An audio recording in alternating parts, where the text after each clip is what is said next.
There is no sky here, only ceilings that breathe, and walls that sweat memory. You entered willingly.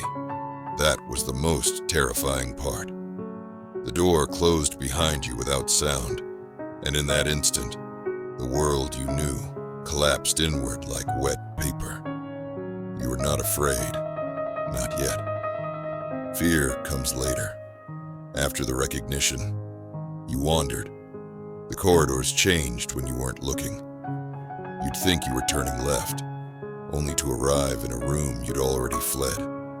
Not a maze, a loop of yourself. The mirrors were waiting. Not one, many, lining the walls like teeth in a skull. They didn't reflect your image, not at first.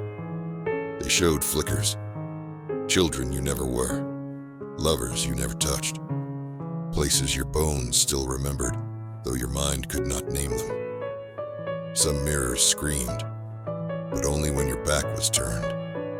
I watched you touch one. Your fingers didn't meet glass, they met flesh. It pulsed, and it opened. You stepped through. On the other side, the light was wrong, too bright. It bled into the edges of things, bleaching the world of contrast. Nothing cast shadows here. Even your body looked transparent, like smoke pretending to be form. Voices greeted you, familiar and warm. They spoke your name over and over, but it wasn't your name now. It was the name you had before. They offered comfort. They offered meaning. They promised peace. All lies. You stood in the heart of Yesod, the foundation, and what you saw was not truth, but the echo of your desire for it. I spoke then, only once. This light was made for you. That is why it must die. You looked down. There in your chest, the flicker that once trembled now burned. Not white, not golden. Violet. A color that didn't belong in the spectrum of the world you left behind. The light from the false realm recoiled from it, and the voices changed. They began to scream. The mirrors shattered.